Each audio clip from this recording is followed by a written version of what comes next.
Quenelle de Jacob Cohen, écrivain juif antisioniste franco-marocain, auteur du Printemps des Sayanim. Quenelle glissait à Manuel Valls, à François Hollande, à tout le gouvernement, à toute la classe politique qui se soumet au lobby judéo-sioniste, au CRIF et à ses larbins.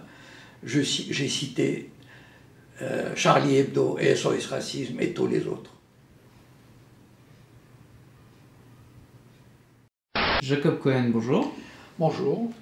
Alors, petit rappel pour les internautes qui vous ne connaisseraient pas encore, vous êtes donc un écrivain français d'origine marocaine et vous êtes notamment de confession israélite.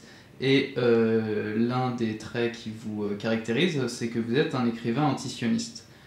Aujourd'hui, dans la cabale médiatique que subit l'humoriste Dieudonné, on fait intervenir de nombreux membres de la communauté juive, mais ceux-ci ont un discours assez semblable.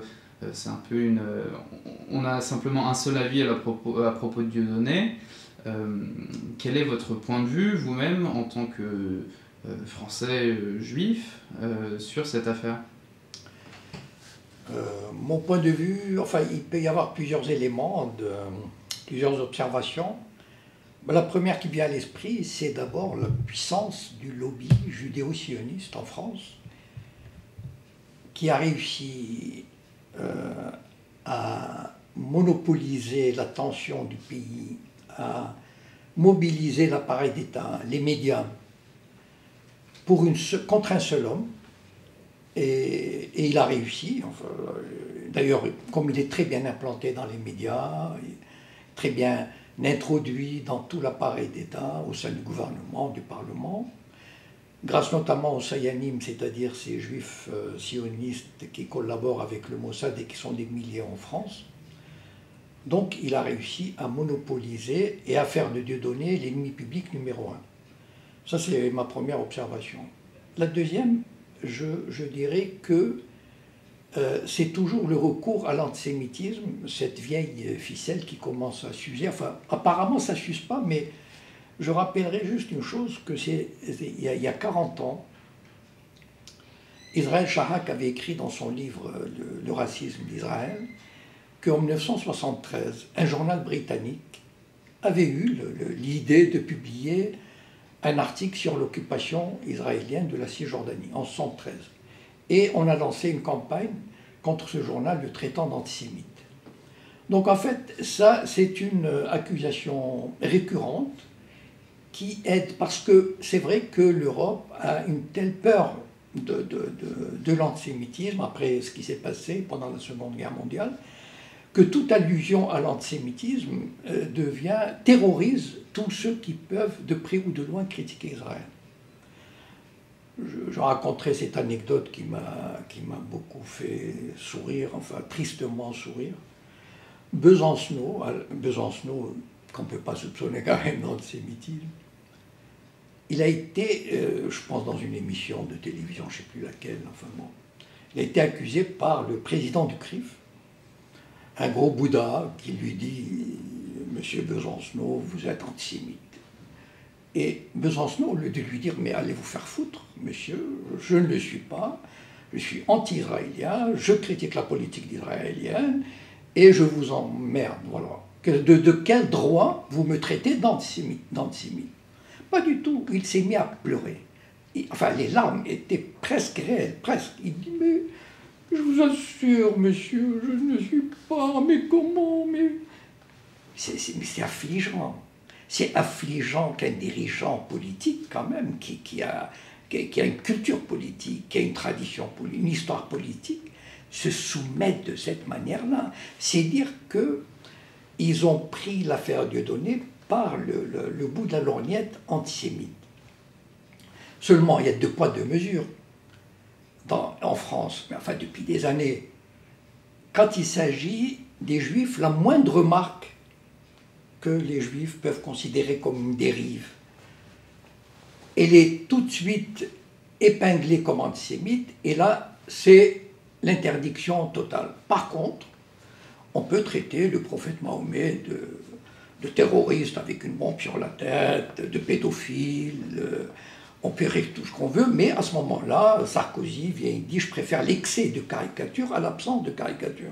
Donc tout est permis quand il s'agit des Noirs et des Arabes. Les contrôles aux faciès. Et même des catholiques. Hein, ah oui, même des catholiques, bien sûr. Bien sûr, les Femen, les Jésus dans une pièce de théâtre sur lequel on jette des excréments, enfin, bon. Donc tout, on peut traiter tous les autres, on peut dire ce qu'on veut, mais sauf les Juifs. Deux poids, deux mesures.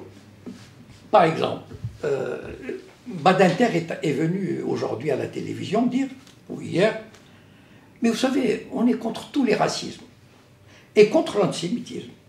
Mais en fait, c'est juste pour faire passer la pilule, parce qu'ils n'ont jamais été contre les autres racismes.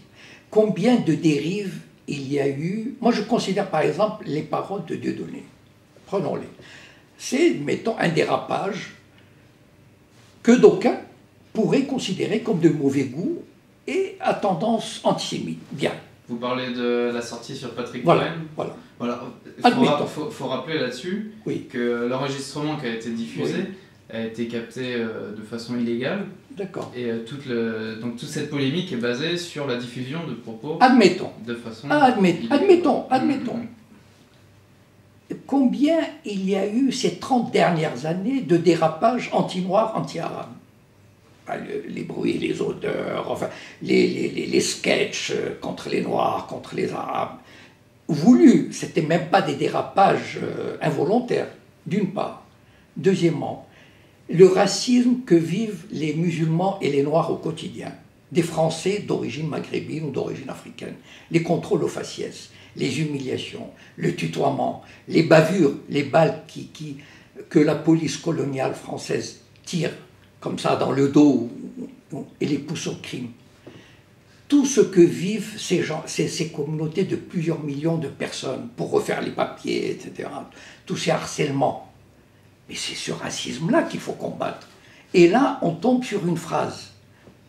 Mais par contre, tout le reste, on l'a oublié. C'est dire la puissance. Là, tout cela vient de la puissance extraordinaire qu'a acquise le lobby judéo-sioniste dominé par le CRIF, et tout ça au bénéfice d'Israël. Parce qu'il faut toujours se souvenir que tout ce travail, il est fait pour protéger en dernier ressort Israël et sa politique coloniale.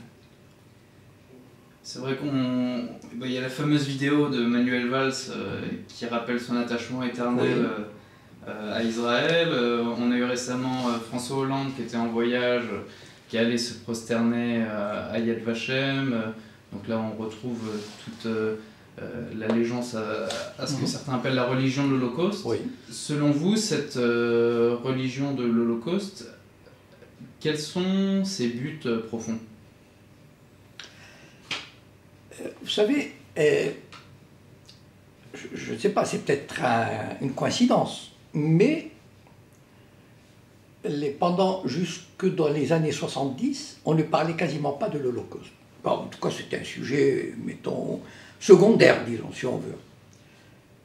Et c'est curieux parce que, en fait, l'explosion de cette religion de l'Holocauste est venue de plus en plus avec l'occupation israélienne et les problèmes que cela crée. La première intifada, par exemple, qui a mis à nu le système colonial, vraiment la nature coloniale d'Israël, de l'occupation israélienne. La loi Guesso date de 1990 ou 91, c'est-à-dire à un moment où vraiment c'était la tension extrême. L'affaire de Carpentras. Voilà. Et la tension extrême au Moyen-Orient. Et donc, en fait, pour moi en tout cas, j'interprète ça c'est comme le recours à l'antisémitisme. Et le recours à la Shoah, c'est toujours en rapport avec Israël. C'est toujours pour éviter à Israël d'être l'objet de critiques virulentes, d'être un pays qui est en train de se délégitimer pour contrer toute espèce de tentative de boycott, etc. Donc en fait, il y a toujours un élément derrière. Le CRIF ne travaille pas, parce que la communauté juive en France, elle n'est absolument pas en danger. Enfin, je veux dire, il n'y a pratiquement, enfin, à part quelques petits cas, je veux dire, par rapport aux musulmans, la communauté juive est ultra protégée, il n'y a pas de problème. Mais en fait, toute cette mascarade, toute cette dynamique de la Shoah, pour moi, elle a pour but de défendre Israël, c'est-à-dire de donner une image, finalement, d'avoir un peu, enfin, d'avoir un peu pitié, ou de se dire oh, ils ont tellement souffert, et puis donc de donner une image, de corriger l'image d'Israël. Et ce recours, il ne s'explique pas autrement à mon avis, parce que pourquoi on ferait tout cela pour des communautés juives en Europe qui ne risquent absolument rien, ni américaines. Et donc il y a toujours cette arrière-pensée de défendre Israël en dernier ressort. Alors, dans un de vos livres qui s'appelle Le printemps des Sayanim, vous parlez donc d'agents qui agiraient dans la sphère médiatique pour influencer l'opinion. Est-ce que vous, en regardant la télévision hier soir, vous avez vu à l'action ces Sayanim? Les Sayanim sont des nationaux. C'est-à-dire, en Amérique, ils recrutent des Américains, en France, ils recrutent des Français, en Angleterre, ils recrutent des Anglais. Donc ce sont des Juifs sionistes que le Mossad contacte. Pourquoi il les contacte? Parce qu'ils appartiennent au Bnei Brit, à des institutions juives, au CRIF. Il va les voir et il leur dit, voilà, on a besoin de vous, est-ce que vous pouvez nous donner un coup de main? Donc, ils sont principalement, ils sont partout dans tous les domaines de la vie politique, économique, culturelle, etc., mais aussi dans les médias. Donc en fait, il y a des Sayanim à peu près dans tous les médias en français. Bon, évidemment, ils ne se déclarent pas, parce que sinon... mais on peut supposer que les Patrick Cohen, les BHL, les Finkielkraut, l'Alexandre Adler, l'Elisabeth Lévy, les Ruth Krief, etc., probablement en font partie. Donc, ils reçoivent des instructions et donc ils agissent de concert pour amener une politique déterminée. Les consignes 10, comme disait voilà, Arnaud les consignes 10, voilà. Et donc, en fait, et c'est pour ça que parfois, il y a cet unanimisme dans les médias. C'est incroyable. C'est-à-dire qu'on se dit, mais vers quelques médias qu'on se tourne, que ce soit France Info, France Inter, iTélé, etc., on entend toujours la même chose. C'est-à-dire qu'il y a vraiment une espèce de coordination qui est faite au sein du Mossad, du département de la guerre de propagande du Mossad. Et ces Sayanim ont été reconnus officiellement, ont été créés dans les années 50, et tous les chefs du Mossad qui ont été interviewés par Gordon Thomas dans son livre, il a écrit plusieurs livres sur le Mossad, ont reconnu l'existence des Sayanim. Viktor Ostrovsky, qui a été agent du Mossad, a parlé des Sayanim en Angleterre, etc. Récemment, un producteur de cinéma fameux aux États-Unis, il a déclaré avoir travaillé pour le Mossad pendant 30 ans.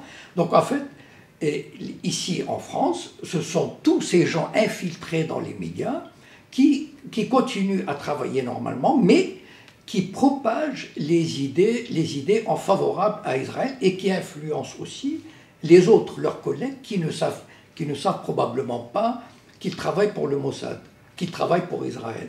Et donc finalement, il y a cette espèce d'unanimisme qu'on voit dans les médias à propos du Dieudonné, à propos d'Israël, à propos de la Shoah, qui font qu'on construit toute une opinion publique et qui est favorable, enfin en tout cas, et qui répercute les exigences israéliennes. Alors on sait que Israël, à plusieurs moments de son histoire, dans certains pays de la diaspora, ils ont organisé des attentats ou des attaques contre des communautés juives pour les pousser au départ et les encourager à faire leur alia. Est-ce que vous pensez que le climat de peur instauré dans l'affaire Dieudonné peut viser à effectivement encourager les Français de confession juive à quitter le pays pour aller en Israël? Vous savez, Israël a toujours eu cette obsession de faire venir le maximum de Juifs en Israël. Et curieusement, si on regarde l'histoire de l'immigration juive en Israël, celle-ci s'est faite à 90%, je dirais, par une arnaque sioniste. C'est-à-dire que les juifs des pays arabes, enfin les grandes immigrations, c'est quoi? Les juifs des pays arabes, c'est-à-dire du Maroc jusqu'au Yémen, en Irak, etc. Les juifs de l'Union soviétique et les juifs que je mets entre guillemets, les juifs éthiopiens par exemple, qu'on a obligés à se convertir, donc ils n'étaient pas réellement juifs. Mais toutes ces immigrations ont été réalisées par des manipulations médiatiques, politiques, économiques, culturelles, etc. Les juifs, tous ces juifs, au Maroc par exemple, moi je viens du Maroc, j'ai fait partie d'un mouvement sioniste, je sais comment on a travaillé. Les juifs d'Irak, les juifs d'Égypte, en Égypte, on sait qu'il y a eu des attentats en 52-53. Il y a eu un réseau qui a été arrêté et qui a fait des confessions. Et donc, toutes ces populations n'avaient pas envie de partir en Israël. Elles avaient envie de vivre là où elles étaient. D'ailleurs, la preuve, c'est que aucun mouvement d'importance ne s'est fait d'Europe ou des États-Unis ni d'Amérique latine. Donc toutes ces populations ont été amenées de presque, je dirais, de gré ou de force. Voilà, on les a manipulées. Et donc, aujourd'hui, probablement, enfin, le gouvernement israélien, les institutions sionistes, comme l'agence juive, on ne peut pas s'imaginer tous les efforts qui sont faits pour attirer des jeunes. On paye à des jeunes qui ont 15-16 ans, on leur dit venez en Israël, on vous paye 3 années d'études, tout frais payé, le billet d'avion, l'argent de poche, etc. Et pourtant, il y a quoi, 2000 personnes qui y vont, 3000, mais combien s'en vont? Et donc, cette campagne, enfin cet antisémitisme qu'on essaye de créer par tous les moyens, aussi par ce sentiment d'insécurité ou d'antisémitisme, il est entretenu, il est développé, parce que ça arrange les Israéliens, que les Juifs s'en aillent là-bas. De Gaulle l'avait dit déjà en 1967. Il avait dit le problème avec Israël, c'est qu'il continue à faire venir des millions de gens, et donc il a besoin d'un espace vital. Voilà. C'est très important ça. Il lui faut un espace vital.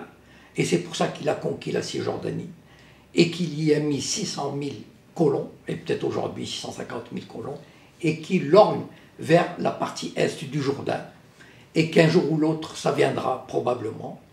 Et donc, plus il reçoit des immigrants, et plus il veut de l'espace pour sa population. Et l'antisémitisme est un des éléments de cette politique. L'argument juridique qui a été retenu contre Dieudonné a été l'atteinte à la dignité humaine pour ses sketchs sur les Juifs ou sur l'Holocauste. Comment ressentez-vous, en tant que Juif, les sketchs de Dieudonné à propos de la communauté juive ou de la Seconde Guerre mondiale? Moi, personnellement, je trouve qu'il a beaucoup d'humour, d'une part. C'est vrai que parfois, il peut se glisser quelques observations qui peuvent être un peu limites. Bon, mais après tout, je pense que si on admet la liberté pour chacun, il faut qu'elle le soit. Enfin, si on admet la liberté, il faut qu'elle le soit pour tous, ou alors pour personne. On ne peut pas, en même temps, laisser la liberté à tous ceux qui critiquent les Noirs, les Arabes, les cathos, etc., ou les homos, et d'un autre côté, interdire aux humoristes de faire des blagues sur les Juifs. Moi, en tant que Juif, je me dis, il a le droit. Des fois, ça ne me plaît pas. C'est vrai, je reconnais qu'il y a certaines choses que je pourrais éventuellement juger un peu extrêmes. Voilà. Mais je me dis, il a le droit de le faire, il doit avoir le droit de le faire comme n'importe qui d'autre. Voilà. S'il viole la loi, il y a des tribunaux pour ça. Voilà. Comment dire, le problème de Dieudonné, il est venu d'où? On a tendance à l'oublier. C'est que c'était quelqu'un d'antiraciste, c'est quelqu'un qui s'est présenté à Dreux contre le Front National, c'est quelqu'un qui travaillait avec Elie Semoun. Son malheur, entre guillemets, si on peut dire, est venu du fait qu'il s'était cru autorisé à vouloir faire un sketch sur un colon sioniste. Bon, faire un sketch sur un colon sioniste, en principe, ça ne devrait pas être interdit, puisque c'est un colon qui opprime un peuple. Mais c'était intolérable pour la communauté organisée, pour le CRIF. Qu'est-ce qui s'était passé à l'époque? Moi, je me souviens, le sketch est passé le week-end. Le mercredi suivant, il avait un spectacle à Lyon, il a été interdit. Il a été annulé. Ça veut dire quoi? Ça veut dire, on lui a dit ceci, ou tu t'excuses, et là, à ce moment-là, tu peux faire carrière, parce que c'est quelqu'un qui a beaucoup de talent. Tu peux faire carrière dans le cinéma, dans les sketchs, etc. Tu peux passer à la télévision tant que tu veux, mais il faut que tu t'excuses et que tu renonces. Et ils sont tombés sur un os. Ils ne sont pas tombés sur sur ce petit crétin de Toen, là, comment il s'appelle Stéphane Toen, oui. Ouais, Toen, qui a s'est fait taper les doigts par Europe c'est Sébastien Toen. Il s'est c'est présenté à Canal+, il a fait un petit sketch de rien du tout, où il a dit Israël à propos d'Elie Semoun. Et là, le CRIF a dit, oh là là, il y a des remarques antisémites. Mais c'est pathétique de voir ce pauvre gars, parce que moi j'avais beaucoup d'estime pour lui. Et c'est vrai que, enfin, je peux comprendre, sa vie, son gagne-pain, c'est la télé. Si on lui colle l'étiquette antisémite, il est perdu.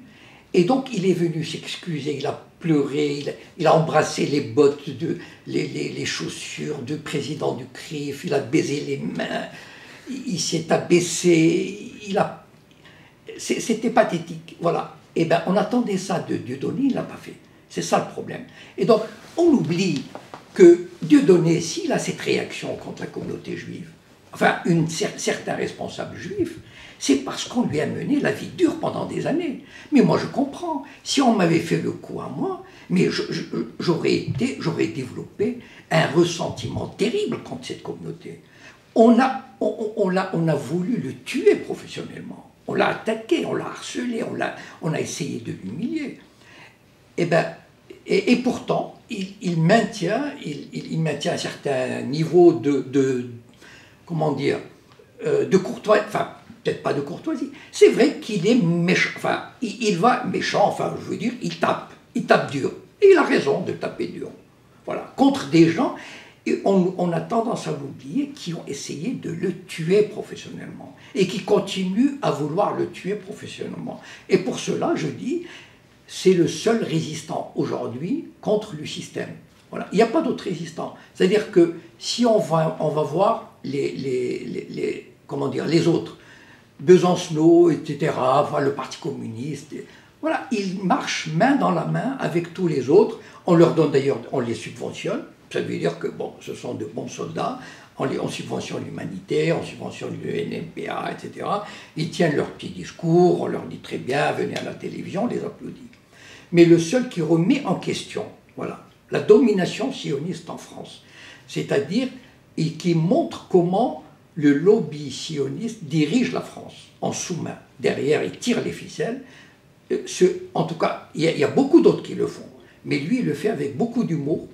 Il fait rire les gens, il est très populaire, et c'est ça qui est intolérable, et c'est comme un os en travers de la gorge du CRIF. Alors vous parliez justement des résistants, il y a des associations qu'on aurait pu penser comme résistantes, comme l'association BDS, il y avait aussi l'association La FPS, mais aussi l'Union des Juifs pour la paix. Donc ces trois associations qui se disent pro-palestiniennes et anti-sionistes ont toutes les trois publié des communiqués anti-Dieudonné. Pour vous, comment peut-on interpréter ces communiqués de la part de soi-disant résistants au sionisme? Alors, il y a une première remarque. C'est la victoire éclatante du critère antisémite en France. C'est-à-dire que dès qu'on dit attention, antisémitisme, oula, les gens, ils font dans leur froc. Excusez-moi l'expression, mais c'est terrible. Par exemple, prenons la FPS. La FPS reçoit 140 000 € par an de subvention, ce qui est pas mal quand même. Bien. si on lui colle l'étiquette antisémite, et puis la FPS joue le jeu correctement, 2 États, frontières, machin, bon, très très bien, bravo, bon, on vous applaudit. Voilà, voilà, vous pouvez continuer votre boulot. Moi, je me souviens d'une chose. Quand le printemps des Sayanim est sorti, j'ai envoyé un mail, à l'époque, je n'avais pas Facebook, j'ai envoyé un mail à peu près à toutes les associations qui existent en France, de FPS, une 70 à peu près. Personne ne m'a répondu, et non seulement ça, ils ont commencé à me boycotter. C'est-à-dire, dans 3 villes de province où je suis allé, les associations locales qui m'ont invité ont appelé la FPS, leur ont dit voilà, on reçoit Jacob Cohen, est-ce que vous voulez vous associer à nous? Jacob Cohen, il n'en est pas question. Pourquoi? Parce qu'ils avaient peur d'être... parce que le printemps des Sayanim, ça évoquait quoi? Ça évoque une espèce de protocole des sages de Sion, c'est-à-dire un complot juif mondial, c'est-à-dire des juifs qui s'organisent en France, aux États-Unis, etc. Attendez, mais c'est le Mossad qui a créé ces gens-là. Moi, je n'y suis pour rien. S'il y a un complot, il est là. Et donc, c'est ça qui est terrible. Ça veut dire qu'ils ont intériorisé... Moi, j'ai une expression pour ça. C'est-à-dire qu'ils ont accepté les règles de jeu imposées par l'adversaire ou par l'ennemi. Voilà. C'est-à-dire, l'ennemi vient, il leur dit... Voilà, c'est comme si on jouait à un jeu, et c'est un des deux qui dit « Voici mes règles, tu dois les respecter ». Et l'autre, il dit « Bon, d'accord ». Ce qui fait qu'il est toujours perdant. Enfin, en tout cas, il ne gagnera jamais. Pourquoi? Parce que on lui pose des limites. On lui dit « Bon, voilà, l'AFPS et les autres, c'est à peu près le même raisonnement. C'est-à-dire, attention, si vous touchez, s'il y a le moindre sens de l'antisémitisme, vous risquez gros. Donc, vous devez vous la fermer. En tout cas, vous devez limiter vos critiques. Et donc, ils se soumettent d'eux-mêmes. C'est ça qui est terrible. Ils se sont soumis au diktat du CRIF, des institutions sionistes, qui leur disent tout ce qui peut être considéré de près ou de loin comme antisémite, vous n'y touchez pas. Et donc, ils n'ont pas fait, ces organisations-là, n'ont pas fait l'analyse suivante. C'est quoi l'analyse? Quand on combat Israël, quand on combat le sionisme, en France, on est en France, il faut combattre ceux qui soutiennent Israël et le sionisme. Si on ne le fait pas, c'est pas en publiant quelques lettres, quelques vidéos sur Hebron, etc., qu'on va faire bouger les choses en France. En France, le combat passe d'abord par le combat contre le CRIF, contre les manifestations du CRIF pour le Tzahal, pour l'armée, etc., passe contre l'existence des Sayanim, passe contre la politique, le dîner du CRIF, etc., la soumission de la classe politique. Ils n'osent pas le faire parce qu'ils ont peur d'être critiqués pour antisémitisme.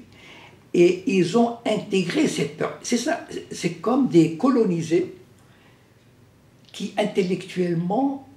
moi, je connais le discours de colonisé. Vous savez, Albert Memmi qui a écrit le complexe des colonisés. Le colonisé, il intègre le discours du colonisateur, du dominant. Et ils l'ont intégré, eux, en acceptant ces limitations. Mais ils se coupent les ailes. Et c'est triste. Enfin, c'est triste parce qu'ils n'ont pas compris le sens global de la lutte que mènent des antisionistes. Voilà. En France, c'est surtout en France. Moi, je suis en France, donc je combats le sionisme dans ces manifestations en France. Pour les Français juifs qui vont payer les pots cassés de cette politique, hein, on décrit depuis tout à l'heure un dynamisme de soi-disant lutte contre l'antisémitisme qui ne fait qu'en créer davantage. Comment ces Français juifs peuvent justement essayer d'honnêtement combattre cet antisémitisme?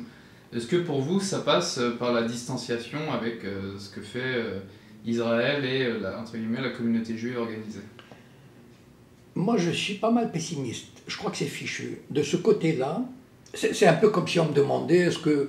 On m'a demandé, est-ce que vous croyez, par exemple, à un réveil en Israël d'une gauche ou d'un camp pacifiste, etc. Je dis, il n'en est absolument pas question. Enfin, il y a, mais c'est tellement infime qu'on ne peut pas compter là-dessus.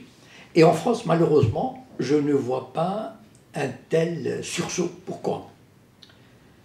Parce que les institutions juives, c'est-à-dire le CRIF, etc., les médias, ont fait main basse sur toutes les institutions. Ça veut dire il n'y a qu'une seule voix qui parle. Et cette voix est celle en faveur du sionisme et d'Israël et de la colonisation, de l'occupation. Aucune critique n'est tolérée. Voilà. Et donc, qu'est-ce qui reste aux autres? Beaucoup se disent, bon, finalement, tout le monde n'a pas envie de militer, tout le monde n'a pas l'âme de militant, de s'opposer. Et donc, ils se découragent, ils disparaissent, comme j'ai dit un jour, ils disparaissent dans la nature. C'est-à-dire, bon, ben voilà, ils s'éparpillent, ils oublient leur qualité de juifs, ils n'ont pas envie de se battre. Et ceux qui se battent, ils reçoivent des coups.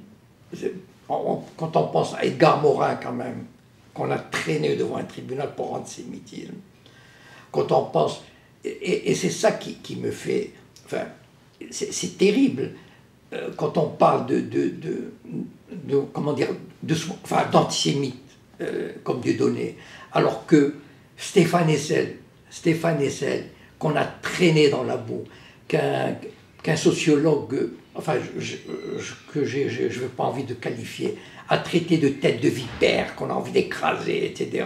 Cette haine que soi-disant on ressort quand il s'agit de Dieudonné, la haine qu'il y a contre les juifs qui osent critiquer. Récemment, Marc Lévy, bon, on peut aimer ou non cet écrivain, après tout, un écrivain populaire, bien. Il a participé à une campagne d'Amnesty International pour un village palestinien. Mais il faut voir ce qu'il a reçu comme insulte des sites sionistes. C'est donc, il y a beaucoup de juifs qui, à mon avis, n'ont pas envie d'avoir affaire à ces gens-là. Et donc, ils disparaissent, enfin, ils n'ont pas envie de se battre. Et finalement, il ne reste que les purs et durs, du style de CRIF, LDJ, etc., et qui monopolisent comment dire, l'organisation des autres juifs. Et les autres juifs n'ont plus le choix. Ou alors ils marchent dans cette histoire, ou alors ils se retirent sur la pointe des pieds parce qu'ils n'ont pas envie d'avoir des histoires. Mais certainement un jour, parce que, vous savez, il y aura toujours un retour de bâton. Et en général, le colonialisme, et tout colonialisme, regardez dans l'histoire, tout colonialisme, il est toujours triomphant jusqu'au bout. C'est-à-dire, il va jusqu'au bout de sa logique coloniale, de sa logique répressive, de domination, d'expansion, etc., jusqu'au jour où il doit aller contre le mur et il s'effondre. Et c'est malheureusement, et là, il y aura un retour de bâton. Mais il sera trop tard, malheureusement. Eh bien, Jacob Cohen, nous vous remercions d'avoir accordé cet entretien à l'agence Info Libre. Et puis, nous espérons que ce témoignage ne vous vaudra pas, comme par le passé, des agressions de la part de la Ligue de défense juive. Espérons. Mais bon, vous savez, le combat, quand on mène le combat, on assume avec toutes les conséquences. Voilà. Moi, je le prends avec le sourire.